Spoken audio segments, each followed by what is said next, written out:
Tem algum apaixonado por Jesus aí? Mais ou menos. Tem que melhorar. Até o final vai ter que ter mais pessoas apaixonadas por Jesus.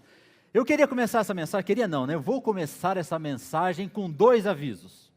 Primeiro, o motivo, a intenção da mensagem de hoje é mexer com você. É deixar você bravo. Mas não é pouco bravo não, é deixar você muito bravo, ao ponto de você querer me pegar depois do culto. Só que vocês precisam saber também que meu pai está aqui.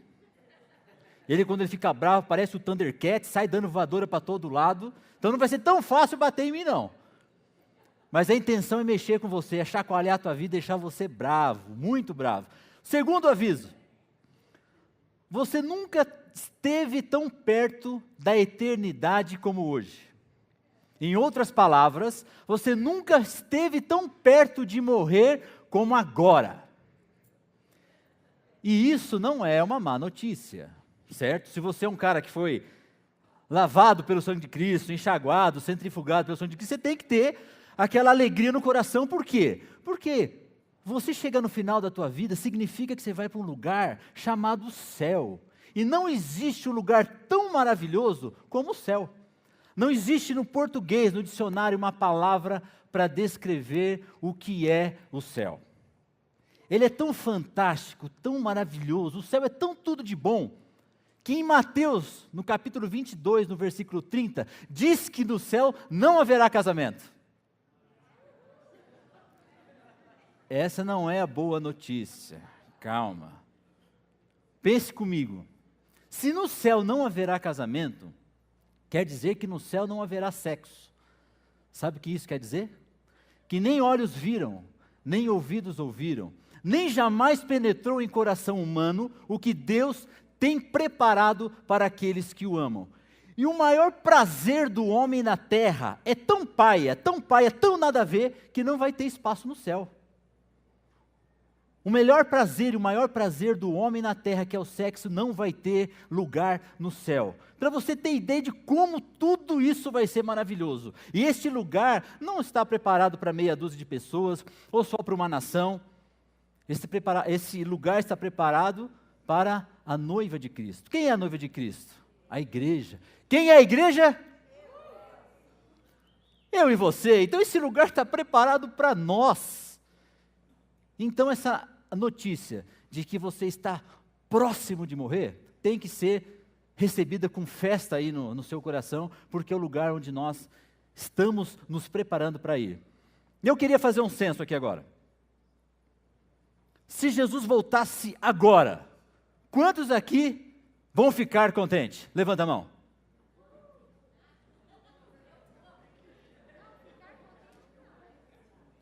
Eu lamento. Vocês que levantaram a mão, desejo vocês boa sorte. Porque aqui vai ser muito difícil. Eu não levantei minha mão porque eu não vou ficar contente. Eu vou contente. Ah, pegadinha do malandro! Nós estamos indo para lá, mas antes de irmos para o céu, antes da gente ir para esse lugar tão maravilhoso, nós temos uma missão difícil, muito difícil aqui na terra, que é a gente viver em comunhão aqui na igreja. Nós temos comunhão com o corpo de Cristo. E não é fácil ter comunhão. Porque existe uma diferença muito grande em a gente ter uma convivência e a gente ter uma comunhão. Convivência é uma coisa, comunhão é outra. Olha aqui a definição da palavra convivência. Viver juntamente. É isso. Pega o seu dicionário lá, o pessoal que está com iPhone aí, com o seu smartphone, procura lá, para ver se eu estou falando besteira. Convivência significa viver juntamente. Em 1 João, no capítulo 1, versículo 7, diz assim: se porém andarmos na luz como Ele na luz está, nós iremos ter comunhão uns com os outros. Comunhão, convivência é uma coisa. Sabe o que é a convivência? Aquelas pessoas que moram em condomínio de casas, apartamento, enfim, moram em condomínio, eles têm convivência com as pessoas. Essas pessoas convivem umas com as outras. Então, elas dividem a mesma portaria, de repente o mesmo corredor, dividem a mesma piscina, o mesmo parquinho, o mesmo elevador. Então, as pessoas estão convivendo junto.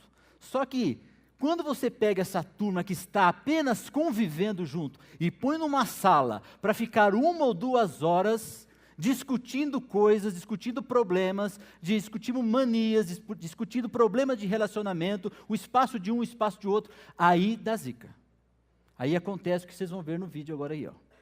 O que acontece quando a gente junta as pessoas que simplesmente convivem umas com as outras e põem para decidirem coisas importantes.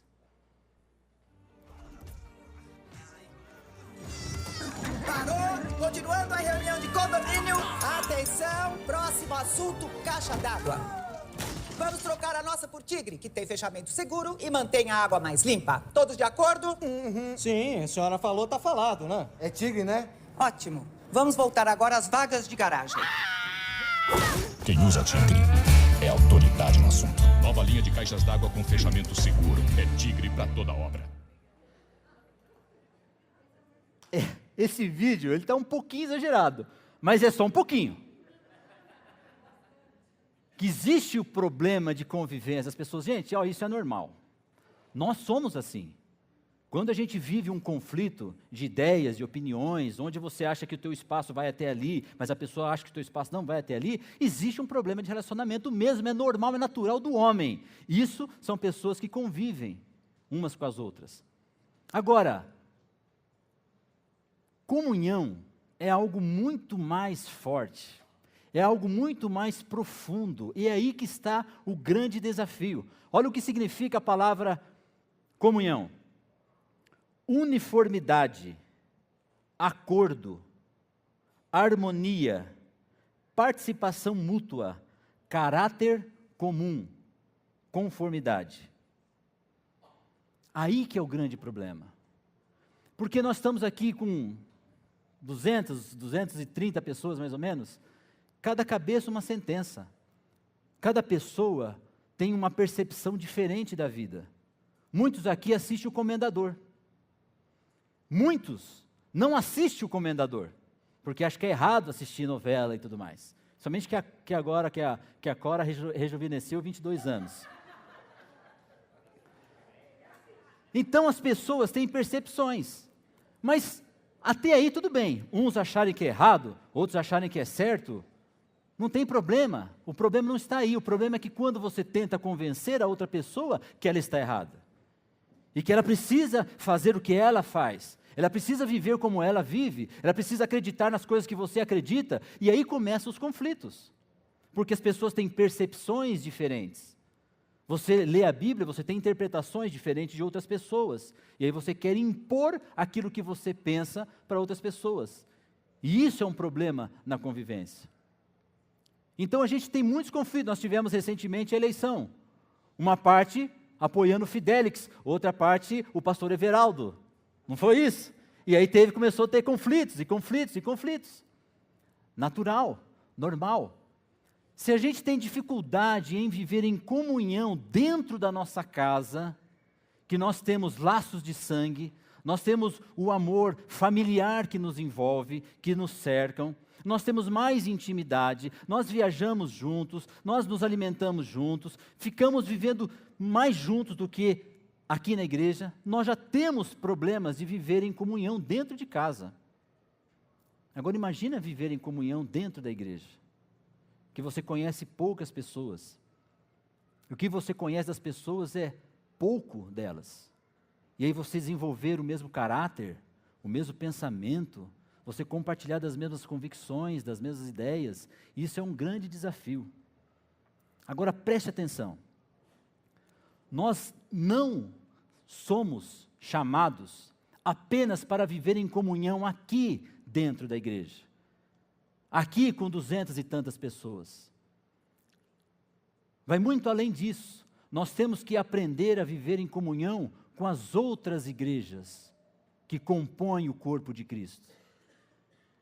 Inclusive com aquelas igrejas que nós criticamos e achamos que nós somos melhores que elas. Principalmente para aquelas igrejas que a gente acha que o que a gente faz é melhor, é maior, é mais produtivo. Nós temos que tomar muito cuidado com o que a gente fala das outras igrejas. Para você entender, veja só a relação. Eu sou casado, muito bem casado, e amo a minha esposa. Ela está ali toda orgulhosa olhando para mim. E eu amo a minha esposa, mas eu não concordo com tudo que ela faz, mas eu amo. Eu não acho certo tudo que ela fala, mas eu amo. Eu não concordo com tudo que ela pensa sobre Deus, mas eu amo. Eu não gosto de tudo que ela gosta, mas eu amo. Eu não tenho a mesma missão que ela, mas eu torço por ela, porque eu amo. E quando nós olhamos para outras igrejas, nós temos que pensar desta mesma forma, ter comunhão ao ponto de as pessoas pensam diferentes, elas têm percepções de Deus diferentes, elas agem diferente. Isso não quer dizer que elas concorrem com a gente, ou que elas estão erradas. Tem pessoas que gostam de rock and roll, tem pessoas que só gostam e cantam hino no inário. Tem igrejas que elas não raspam pelo. Tem igrejas que têm um culto de 3 horas, de 4 horas, tem gente que é muito barulhento, tem gente que é frio demais, que é silenciosa demais. Mas isso não quer dizer que elas estão erradas. Aliás, aquilo que eles fazem errado, e aquilo que nós fazemos errado, diz respeito a Deus, de Deus orientar, de Deus corrigir, e a gente crescer, mas jamais a gente ficar criticando e achando que nós somos melhores do que as outras igrejas. Nós temos que respeitar e tomar muito cuidado com o que a gente fala do corpo de Cristo. Em 1778, um escritor francês chamado Voltaire, ele falou assim, que no espaço de 100 anos, não haveria mais igreja na galáxia, que para as pessoas olharem, pegarem uma Bíblia, teriam que ir para o museu. Alguns falam que 50 anos depois, outros falam que 100 anos depois, exatamente 100 anos depois, a casa onde Voltaire vivia virou o maior centro de distribuição de Bíblias da França. Chupa essa manga, Voltaire. Temos que ter cuidado para falar da igreja. E olha só, eu até anotei a frase que a enfermeira, que era uma enfermeira particular de Voltaire, que acompanhou ele nos últimos dias, que ele estava morrendo. Olha o que ela disse. A enfermeira particular dela disse assim: por todo o dinheiro da Europa, não quero mais ver um incrédulo morrer. Tamanho desespero e agonia que esse homem morreu.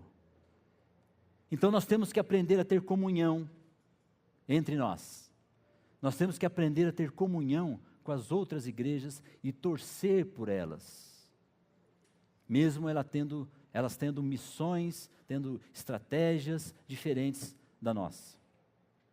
Só que a gente saber que nós precisamos ter comunhão com os de dentro, ter comunhão com as outras igrejas, ela não nos capacita a ter comunhão. Nós precisamos ir além. A Bíblia, ela relaciona a igreja com algumas coisas vitais para a nossa vida. Algumas passagens diz que a igreja, ela é a nossa família, porque nós somos irmãos em Cristo. Algumas passagens diz que a igreja é a nossa casa espiritual. Nós precisamos de uma casa para viver. E algumas passagens diz que a igreja é o corpo, é um corpo e é o corpo de Cristo. E foi essa passagem que eu escolhi para ler com vocês aqui. Não tem no telão, eu queria que vocês prestassem bem atenção. Está em Romanos 12, do versículo 4 ao versículo 8. Olha bem. Assim, somos como as várias partes do corpo humano. Cada parte tem seu significado no corpo, visto como um todo, mas não o contrário. O corpo de que estamos falando é o corpo formado pelas pessoas ligadas a Cristo. Cada um de nós encontra significado e função como parte desse corpo. Não podemos ser como um dedo decepado, que não tem valor. Então, desde que estejamos ligados às outras partes constituídas de maneira genial e funcionando maravilhosamente no corpo de Cristo, sejamos o que fomos feitos para ser, sem inveja ou sentimento de superioridade sobre os outros, sem tentar ser algo que não somos. Se você prega, limite-se a pregar a mensagem de Deus. Se você ajuda, apenas ajude. Não tente assumir o comando. Se você ensina, apegue-se ao ensino. Se você tem a capacidade de encorajar, tome cuidado para não se tornar autoritário. Se você recebeu alguma posição de responsabilidade, não manipule. Se você foi chamado para ajudar gente em angústia, fique de olhos abertos e seja rápidos em responder. Se você trabalha com os desamparados, não se permita ficar irritado ou deprimido por causa deles. Agora fecha com chave de ouro. Mantenha o sorriso. O sorriso tem que ser a nossa marca. O sorriso, ele tem que ser o nosso cartão de visitas. Aliás, bom seria se todas as igrejas tivessem dentro das igrejas um consultório odontológico. Aqui é a sala das crianças, essa aqui é a sala dos mais ou menos, esse aqui é dos pré-adolescentes, essa sala aqui é dos adolescentes, por isso que tem aqui um chicote, uma vara, um barril com soda, é a nossa forma espiritual de manter os adolescentes na igreja. E aqui, essa porta aqui, é o nosso consultório odontológico. Você vai ligar para a secretária, vai marcar o seu horário, e a gente vai fazer uma limpeza nos seus dentes, vamos fazer um clareamento, vamos tapar os buracos, matar os bichos que estão dentro da boca, vamos deixar o seu sorriso nos trinques, porque você tem que ter o sorriso estampado no seu rosto o tempo todo, porque viver com Cristo nos dá prazer e alegria, independente da situação, e esse sorriso tem que estar no seu rosto, independente do que você faz. Por último, encerro, independente do que você fizer, de qual a sua função dentro da igreja, mantenha o sorriso. O sorriso tem que fazer parte. Só que, só saber dessas coisas, ela nos informa, mas ela não nos transforma. Só saber disso, se a gente terminasse o culto aqui, você não ia sair daqui falando assim, entendi, então agora eu vou ter comunhão com a igreja. Agora eu vou pensar, mudar meus pensamentos em relação às outras igrejas. Não. Infelizmente, apenas ter noção disso, saber disso, não transforma a gente e não faz a gente viver em comunhão. O que faz a diferença, o que nos capacita, o que nos dá condições da gente viver em comunhão na igreja, é sermos discípulos de Cristo. Eu não estou dizendo que nós devemos ser fãs de Cristo, porque fãs tem aos montes. No domingo retrasado, quando eu falei sobre oração, eu disse que 202 milhões de habitantes no Brasil, 85%, ou seja, 171 milhões de pessoas se dizem cristãs. Mas desses 170 milhões, quantos realmente são discípulos de Cristo? Porque fã tem de monte.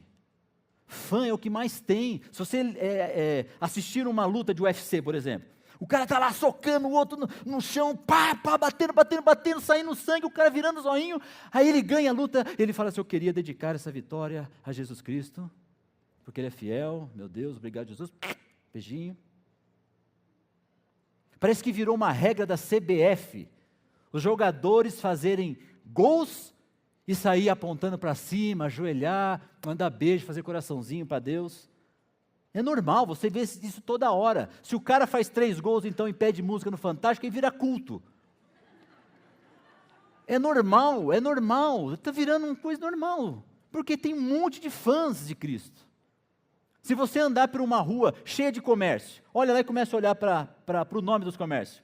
Padaria Pão da Vida, Açougue Jeová Rafá, Borracharia Jeová Jirê, Mercadinho Churumicantas, e você vê um monte de nome, tudo o pessoal falando de Cristo, de Jesus, usando camiseta, usando pulseira. Aqui, eu tenho 2 pulseiras, uma tem uma cruz com Salmo 23, outra escrito Eu Amo Jesus. Vê se isso é pulseira de gente séria.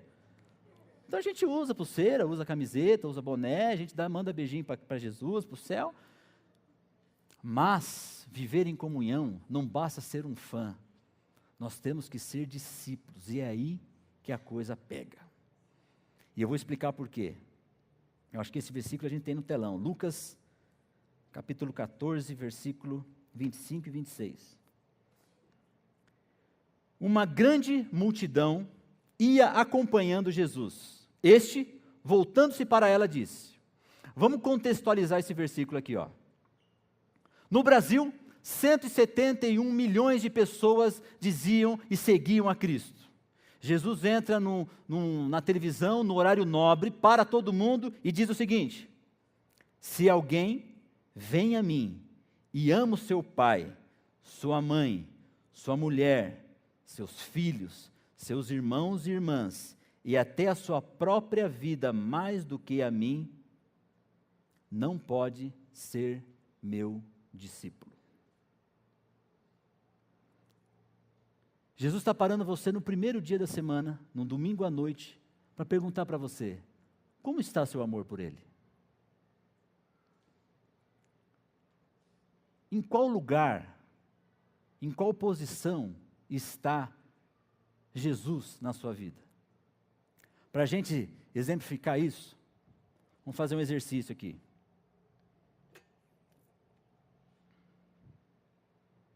Essa cadeira representa o lugar, o principal lugar, o trono da sua vida. Aqui está sentado a pessoa que você mais ama na sua vida. Então você coloca nessa cadeira aqui, sua mãe. Mãe, eu te amo. Você me carregou por alguns meses, você me alimentou, você sofreu por mim. Quando eu atrasava 1 minuto, a senhora já chamava a polícia, sofria quando eu estava na rua. Eu te amo demais, mas não dá. Meu amor por Jesus é muito maior. Dá licença, mãe, Deus abençoe, vai com Deus. Pai, o Senhor é um exemplo para mim. E eu queria ser como o Senhor é. Mas também o meu amor por Cristo é muito maior. Então, por favor, obrigado por tudo que você fez por mim, dá licença. Aí põe o marido, põe a esposa. Sim, esposa, eu casei com você, e quando eu te escolhi, eu não só te escolhi, como eu matei todas as outras mulheres, para ter só você na minha vida. Eu escolhi viver com você até quando você morrer.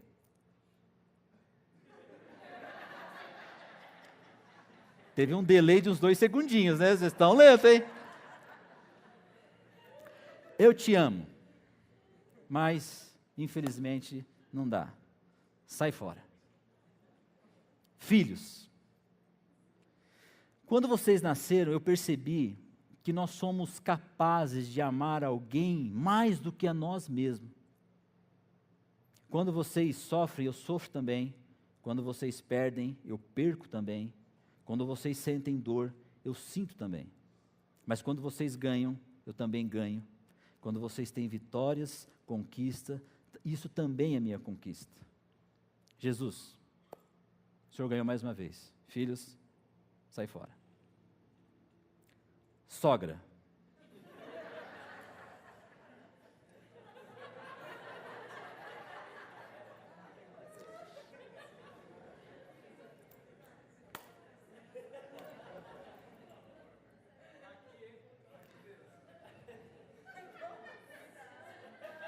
O que você está fazendo aí?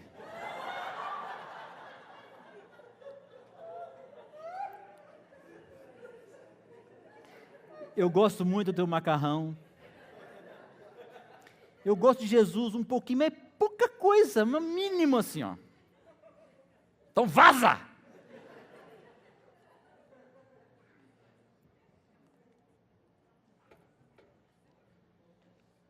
Você tem que responder para você mesmo, honestamente. Tem alguém que você ama mais do que a Cristo? Talvez responder essa pergunta é fácil, por isso que eu coloquei a palavra. Eu quero que você sonde o teu coração e veja, honestamente, tem alguém que você ama mais do que a Cristo? Porque você tem que amar Jesus com tudo que você tem, com toda a sua força, com tudo que você foi, com tudo que você é, com tudo que você será. Jesus Cristo tem que ser o seu amor maior, você tem que ser apaixonado por Ele, você tem que amar Ele, você tem que ser louco por Ele. E Ele tem que ser a pessoa mais importante da tua vida. E você não pode amar ninguém mais do que você ama a Jesus. Ele não negocia o primeiro lugar.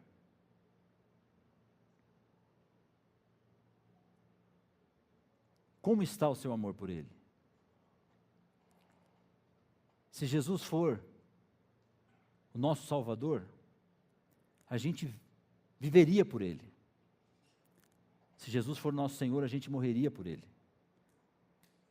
Na Armênia, no ano 320, tinha 40 soldados. E o nome deles, eles eram conhecidos como Legião do Trovão. E eles eram famosos, eram guerreiros, eram conhecidos e respeitados. E o imperador gostava, respeitava muito. E o governador tinha ciúmes disso, porque era um exército de 40 homens tementes a Deus e que tinha muito respeito, muita autoridade, muita influência. E o governador não gostava disso, isso incomodava. Um dia, o governador reuniu a Legião do Trovão, esses 40 soldados, e falou assim: eu exijo que vocês neguem a Cristo. E se vocês não negarem a Cristo, vocês irão para um lago congelado, e vocês vão morrer lá. E eles falaram assim: imagina, o nosso amor por Deus é muito maior, nós não temos medo de morrer por causa de Cristo. Ele é a pessoa mais importante da nossa vida, e nós não vamos recuar. Nós amamos Cristo, nós não vamos negar a Cristo. Então o governador, ele cumpriu sua palavra e colocou os 40 homens num lago congelado. E aí ele reuniu 600 soldados e colocou os soldados em volta do lago, assistindo à morte da Legião do Trovão. E a noite foi caindo, ficando cada vez mais gelado, e esses 40 homens ficaram de mãos dadas, e eles se encorajando um ao outro, e eles orando, e eles louvando, e o líder deles falou assim: olha aqui, ó, eu não quero que ninguém saia daqui, hein? Nós fomos para a guerra várias vezes, nós passamos assim vários riscos de morrer por causa de reino humano, por causa de pessoas, por causa de reis da terra, e agora a gente está lutando contra o capeta, e não é para ninguém sair desse lago não, hein? Porque agora nós estamos aqui defendendo a honra do nosso Deus, e nós vamos morrer aqui. E eles ficaram se encorajando, e cantando, e orando. E o governador viu que eles estavam resistentes. Aí ele pediu para trazer uns baldes de água quente, e colocou os baldes de água quente assim em volta do lago. Acabou o sofrimento, podem vir, vem tomar um banho quentinho. Basta negar a Cristo. Nesse momento, um dos 40 fraquejou. Saiu fora do lago, falou assim: para mim não dá mais, eu não aguento, saiu e foi tomar o seu banho quente. Só que logo em seguida, um dos 600 homens, vendo a devoção deles e a alegria deles estarem morrendo por amor a Cristo, chocou a vida dele. E ele tirou a roupa e entrou para o lago. Falou assim: eu também sou soldado de Cristo e eu também vou morrer por Ele. Se juntou aos 40. E em pouco tempo eles estavam bem aquecidos nos braços de Jesus. E aquele que negou a Cristo e aquele que desistiu foi executado logo em seguida. E eles disseram: se você não foi uma pessoa fiel ao seu Deus, você também não será fiel a nós. E executou o soldado que fraquejou naquele mesmo lugar. Jesus, ele não negocia o primeiro lugar. O primeiro lugar é dele. E olha o que ele está dizendo aqui nesse versículo, que não é que se a gente não colocar ele em primeiro lugar, não é que vai ficar difícil da gente ser discípulo. Ele não está dizendo assim, ó, vai ficar embaçado, hein? A gente vai ter que negociar isso aí. Não, ele disse: se vocês não me amarem acima de todas as coisas, de todas as pessoas, me colocar no lugar principal, no trono, no centro da sua vida, você não vai poder ser meu discípulo. E eu pergunto mais uma vez, como está o seu amor por Deus? Quem está ocupando o lugar principal da sua vida? Talvez alguns honestamente responderam que não. Eu tenho dúvida. Pensando desse jeito, eu não sei se Cristo ocupa o lugar principal. Eu não sei se eu amo a Deus com toda essa força, não.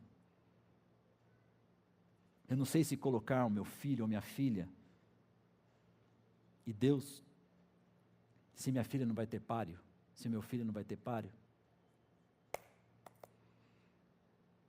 Talvez alguns ficam pelo meio do caminho aqui. Talvez nesse momento da mensagem você está dizendo, não, eu não vou conseguir. Eu não sou um verdadeiro discípulo.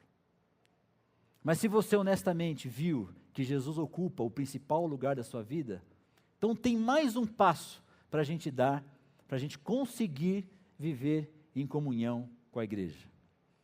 Não basta a gente ser discípulos. Nós precisamos ser discípulos maduros. Só ser discípulo também não nos condiciona a viver em comunhão com a igreja e a viver em comunhão com outras igrejas. Quando eu era adolescente, jovem, pouco tempo atrás, diga-se de passagem, era muito comum nas igrejas terem gincanas. Então, dividia entre os jovens, dividia em 2 grupos, e aí ficava lá semanas, 1 mês, 2 meses, 3 meses, tendo disputa, tendo a gincana, para ver quem ganhava no final das contas lá, e aí sempre eram uns prêmios bem sem vergonha. A gente ganhava só para dizer que ganhou mesmo. Reunia as equipes, separava as equipes, e aí vinha 2 representantes, um representante de cada equipe vinha na frente, aí a pessoa que estava lá na direção da programação fazia uma pergunta da Bíblia, e aí quem respondesse a pergunta ganhava ponto para a equipe. Todo mundo aplaudia e tudo mais. Aí tinha a questão de quem decorava mais versículos. Aí você decorava versículo, decorava, para você fazer bastante ponto, para a sua equipe vencer, para a sua equipe estar na frente. Aí tinha um esquema que era corrida bíblica. A pessoa ficava aqui, todo mundo com a Bíblia para cima. Alguns roubavam e colocavam o dedo assim, no meio da Bíblia, para ser mais fácil na hora de... A Jane tem cara de fazer isso. Aí a pessoa falava uma passagem bíblica, aí todo mundo abria rapidinho e procurava para ver quem achava aquela passagem bíblica primeiro, e quem achasse ficava em pé e falava o versículo e ganhava ponto para a equipe. Gente, melhor forma, melhor estratégia para conquistar as menininhas da época era desse jeito. Porque, se você, dependendo da sua performance, o quanto você decorava, o quanto você sabia a Bíblia, o quanto você cantava, aí a sua equipe ganhava a gincana por causa da sua performance. Se Luan Santana vivesse naquela época, não ia ter boquinha para ele. Porque aí você se destacava, né? Eu sou realmente um semideus. Só que isso, saber versículos de cor, responder as perguntas bíblicas, não nos tornava discípulos maduros. A maturidade cristã não tem a ver com a sua idade. A maturidade cristã não tem a ver com o tempo que você está aqui na igreja. A maturidade cristã não tem a ver com o que você conhece da Bíblia. A maturidade cristã são outras coisas. Você vê, quando você tem uma maturidade cristã, quando você é um discípulo maduro, da forma que você trata o pecado. Com qual seriedade que você está tratando os pecados da sua vida? Você é aquele que peca, pede perdão, vai lá e peca de novo, o mesmo pecado, cai no mesmo erro, pede perdão, faz, pede perdão, faz, pede perdão, daqui a pouco já está fazendo sambinha, pede perdão, e você fica nessa. E você não trata com seriedade os pecados que estão te distanciando de Deus. Você não trata com seriedade aquilo que tem ferido, magoado, entristecido o coração de Deus. Você não trata com seriedade aquilo que você faz, que está minando o teu casamento. E o discípulo maduro, ele trata com seriedade o pecado. Ele não fica convivendo com o pecado. O Titanic, todos conhecem, foi um navio enorme, falaram que ninguém ia afundar, mas foi um buraco no casco que fez aquele navio afundar. E às vezes, a gente está com um buraco no casco do nosso navio, da nossa vida, e a gente balança os ombros. Depois a gente vê isso. Vou pedir perdão mais uma vez. O discípulo maduro, ele sabe ouvir críticas. E sem transformar isso num outro problema. O discípulo maduro, ele sabe ouvir não. O discípulo maduro, ele sabe não ser convidado para a festa de aniversário ou casamento e não ficar magoado e não virar cara para as pessoas. O cristão maduro, ele sabe tratar as pessoas. Ele sabe conversar com as pessoas. O cristão maduro, ele não fica precisando que o pastor, que os líderes da igreja, fica paparicando ele, ligando por que ele não foi na igreja. E eu não estou dizendo que a igreja não deve fazer isso.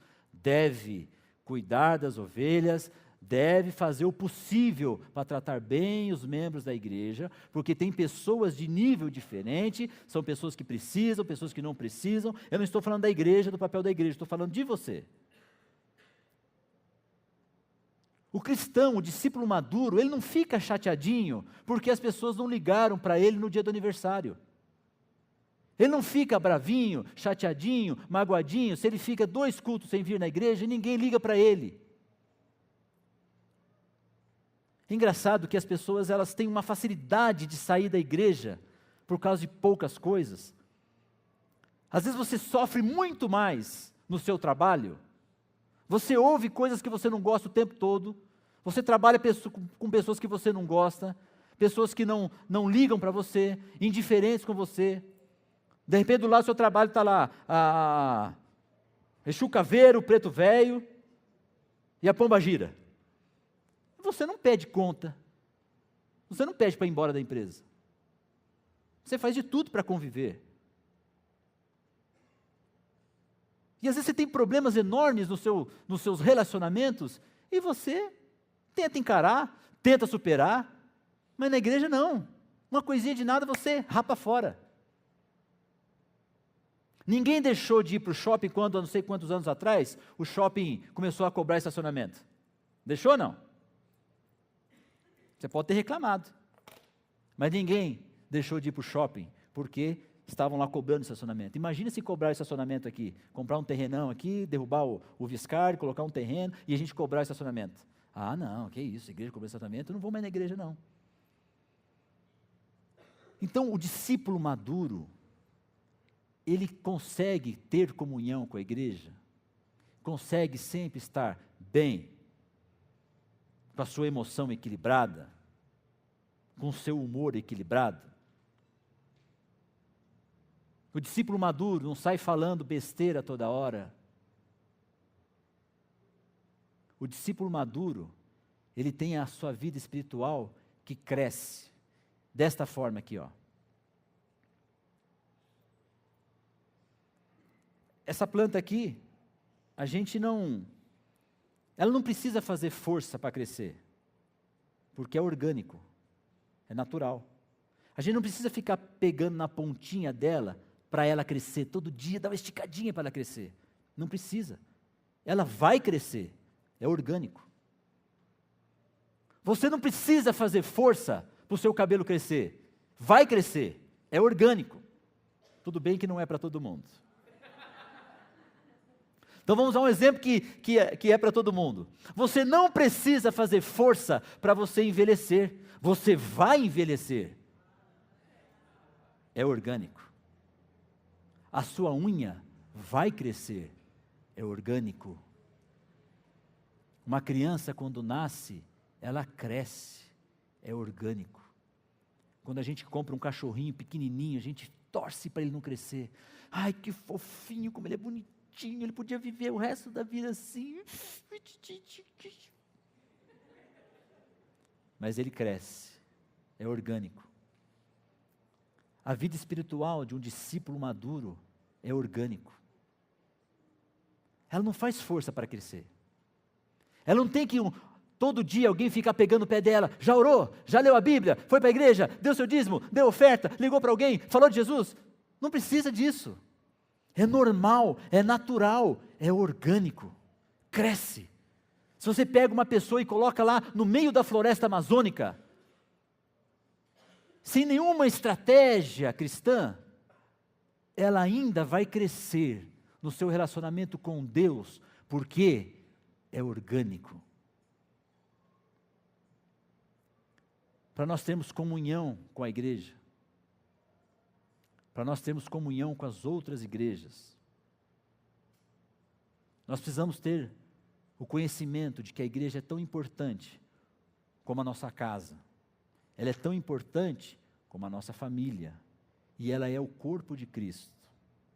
E para você viver em comunhão com a igreja, não basta você ser um discípulo. Você precisa ser um discípulo maduro. A adoração de um discípulo maduro, o louvor do discípulo maduro é diferente. Porque ela não adora, ela não adora por aquilo que Deus foi, lá no passado, distante, nas historinhas que ela ouvia lá. Ela adora a Deus por aquilo que Deus é. Ela não louva por as coisas boas que Deus faz na vida dela, mas ela adora, ela louva porque Ele é bom. E Ele sabe que tem coisas que Ele vai viver, tem coisas que Ele não vai viver. Tem coisas que Ele vai ter e tem coisas que Ele não vai ter. E o louvor dEle, a adoração dEle não está relacionada a ter ou não ter. A adoração dEle, o louvor dEle é por aquilo que Deus é por aquilo que Deus já fez. Está relacionado ao que Jesus já fez na cruz, morrendo por Ele e dando condições dele viver uma vida eterna, porque a morte de Jesus Cristo, a ressurreição dele e a sua aceitação fez com que seu nome fosse escrito no livro da vida. Isso te dá condições de você viver eternamente no mesmo céu que nós falamos no início da mensagem. E você pode sofrer, você pode chorar, você está passando por situações difíceis, mas o seu louvor não sai da sua boca. A sua adoração não está relacionado ao tempo ruim, aquilo que você não tem, mas está relacionado àquilo que Deus é e representa e já fez na sua vida. E o que a gente vê por aí, que é muito natural, as pessoas estarem murmurando, chorando, precisando de apoio. Então, Ele está te parando aqui no primeiro dia da semana, no domingo à noite, para perguntar para você: e aí, como está o seu amor por Ele? Você é um discípulo de Cristo? A sua vida, ela é uma vida madura? Ou você ainda é um cristão, é um bebezinho na fé? Você ainda é uma pessoa melindrosa? Você ainda espera sempre um tapinha nas costas?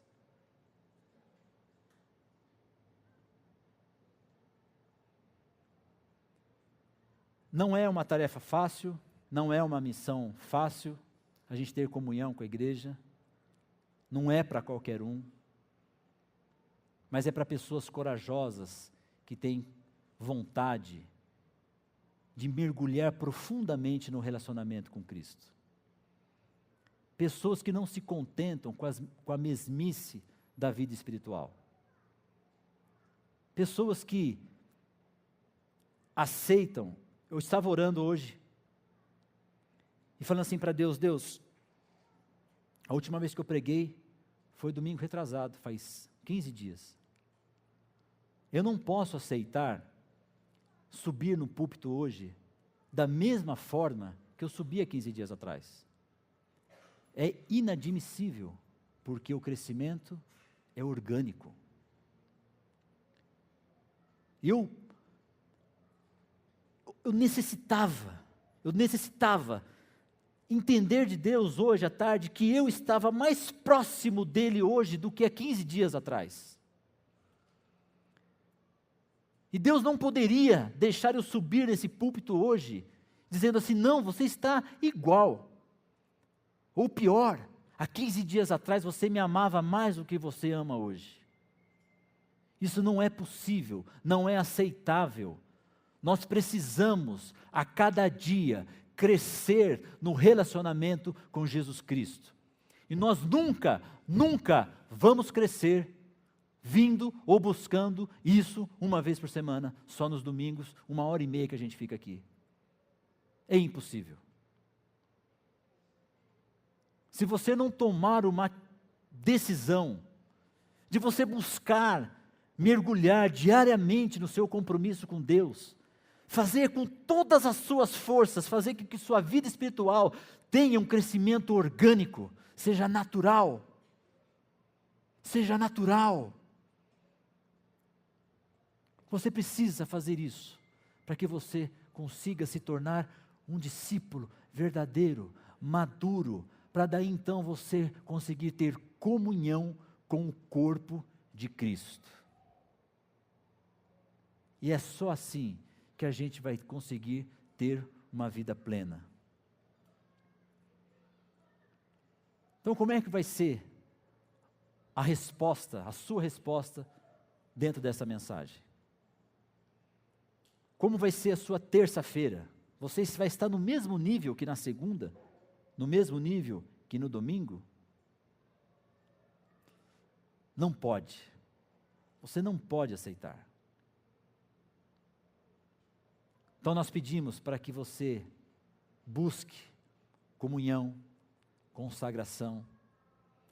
Que se você é uma pessoa que critica outras igrejas, que você feche sua boca. Que você abençoe a missão de outras igrejas. E que você possa amar a Deus com tudo que você tem, com tudo que você é, com tudo que você foi e com tudo que você será. E aí você vai ver a sua vida entrando numa outra dimensão. Vamos orar? Pai querido, nós reconhecemos que não é uma tarefa simples termos comunhão com o Senhor. Assim como não é uma tarefa simples ter comunhão com a igreja. E a nossa comunhão contigo, Senhor, vai nos capacitar a termos comunhão com o teu corpo.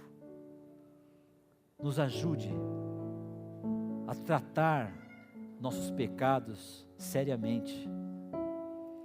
Nos ajude, Senhor, a renunciar algumas coisas que têm ocupado o seu lugar na nossa vida. Talvez um dia, Senhor, muitos aqui já tiveram o Senhor no trono, no lugar de destaque, no principal lugar da vida. Mas vieram as tempestades, vieram as decepções, vieram as perdas, e essas pessoas desistiram, assim como aquele soldado desistiu de sofrer por Cristo e abandonou.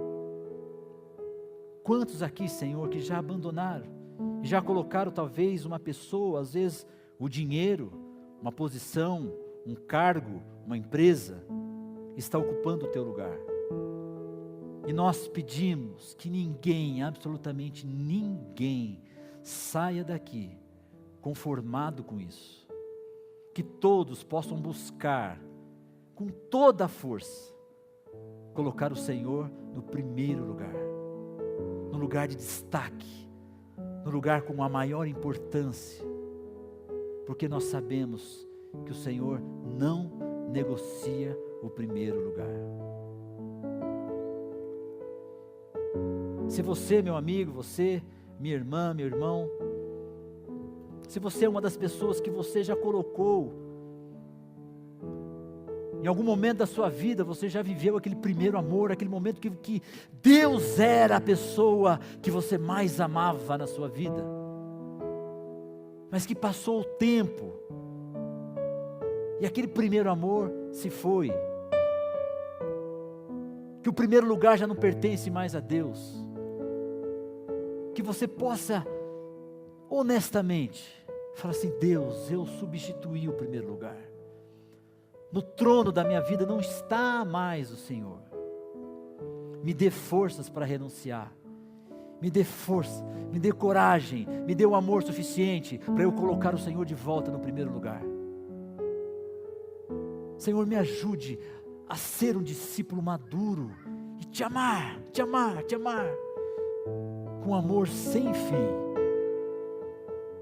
Me capacite, Deus, muda a minha vida, Senhor, me dá força, Senhor,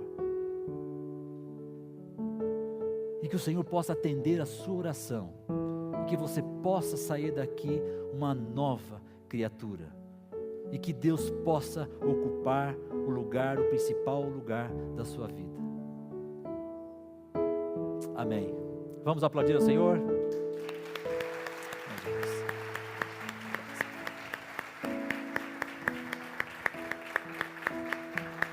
Vamos ficar em pé? Olha só, quando eu contei a história da Legião do Trovão, eu disse que uma pessoa desistiu, e ela foi tomar o banho quente dela negando a Cristo. Pode ser que você seja um desses guerreiros, um desses soldados que abandonou o lago, que abandonou o sofrimento e que negou a Cristo. Graças a Deus você ainda não foi executado.